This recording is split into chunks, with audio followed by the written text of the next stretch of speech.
Embeera sinunji yadde n'akamu. Bobi Wine amaziga agamuyisemu bw'alabye kwabo abagwa kabenje. Bibiino mbikuleetedde ate ye omukulu Spice Diana ayogedde ebyama bye eby'omukwano byewuunyisa nabyo sibireseeyo n'amawulire amalala mangi gabeera ku Clarity Source 256. Mbeera Fatuma Sulaiman okugakutuusako n'enkwebaza gwe omulungi subscriber wange negamba okola kyamanyi nnyo nnyini ddala okubeera nga buli wofuna notification ojja n'ofuna information.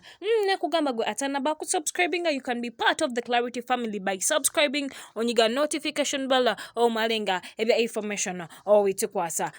Katutandikira kusaidia National Unity Platform tuba tugenze eriwa omukulu Bobi Wine, His Excellency President omulonde munnange twajana tukutegeeza nti information yafuluma nga abantu babiri balamba omuli Kigundu Jacob ne Waiswa Dennis owe iganga munnange mukama yabajulira mu accident eyagwawo we bali bagenda okunoonya akalulu mu district ye Omoro. Munnange omubaka munnabwe gye yali yesimbyewo okubeera nga ate akikira abantu basaideyo.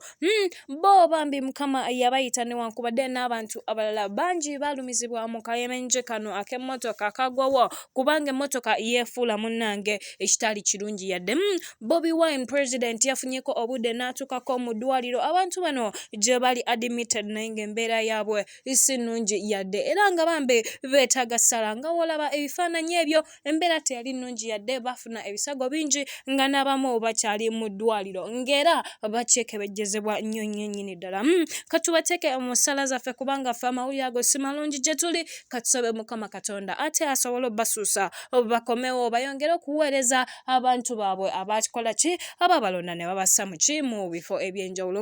Embeera nga bw'ogiraba omukulu president yatuuseyoko naye ng'amawulire go si malungi yadde era bambi yasobodde okubeera ng'agenda n'alaba omu ku omu nga wabatuukako era bambi katusabe nti n'omukyalo oyo naye asooka kuba yataali soroti mu ddwaliro naye akyafuna bujjanjabi. Ye omukyala Bete Namboze Bakireke naye agenze maaso n'okutuusa okusaasirako eri famire z'abo bambi abafiirwa abantu bafeera naffe nga Clarity Source tugamba kitalo nnyo kitalo ddala mawulire si malungi. Katusabe Mukama abagumye emitima abaviibwako abaabwe ate era n'abalwadde abasuuse. Ingera nate tukyali mu sphere yemu eya politics munnange abannabyabufuzi abalala beeyongedde okukwatibwa mu kwongera okwekalakasa ku bbeeyi y'ebintu ekoze eki egenze maaso n'okulinnya.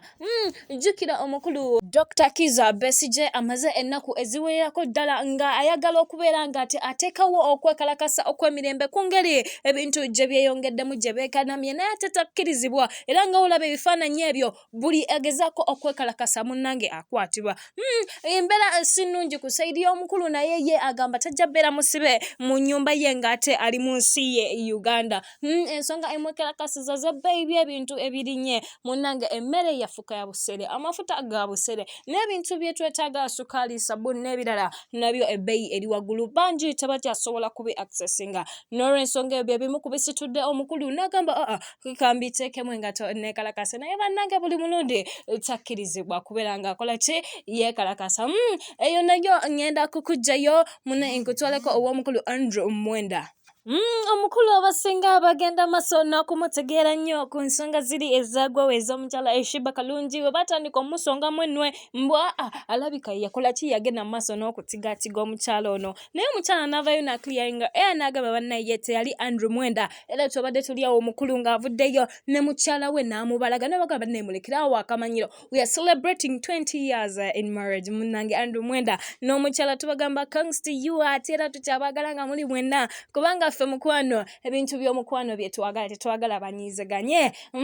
Thanks to you and tubagamba mwebale kubeera ng'ekintu ekyo mukitambuza. Nga tuzzeko ku saidi y'omukyala Spice Diana munnange omukyala ono yayatudde nga teyeerumye namu nga teyeekwasiza ku nsonga yonna. Munnange waliwo ekibuuzo ekyamubuuziddwa ate ffe tweyama okubeera nga buli mawulire tujjagga kutuusako ne bamugamba ekifo ki kye wali obaddemukko mu nsonga z'abakulu ate n'obeera ng'okola ki n'obeera nga ozikoleramu mu kifo ekyo nga naye ekifo ekyo si kituufu n'abagamba bannange kanjatule mwali mu mmotoka ne bamubuuza naani bannaye kyekyani n'akyebuzaabuzaako naye nga yagenze mu maaso n'okukola ki n'okwatula njagala nkulekereka vidiyo kano okalabe munnange olabe Spice Dana nga yeeyogerera saagala mwogera weebale kubeera nga ate walonda Clarity Source 256 gwatana subscribing please subscribe nyiga notification bell comment section ebirawo wansawa nendio kankuwa information kugamba gwe mulungi subscribe siba bulungi kankulekera video eno nawe oginyonyoke.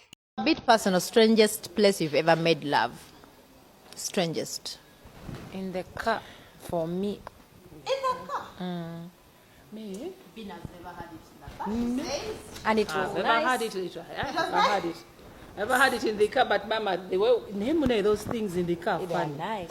They are nice. They how do we fit? Do you see that? This ain't in the moa. Eh, but you lie. You will find a way. Let me tell you, you will find a way to fit it there.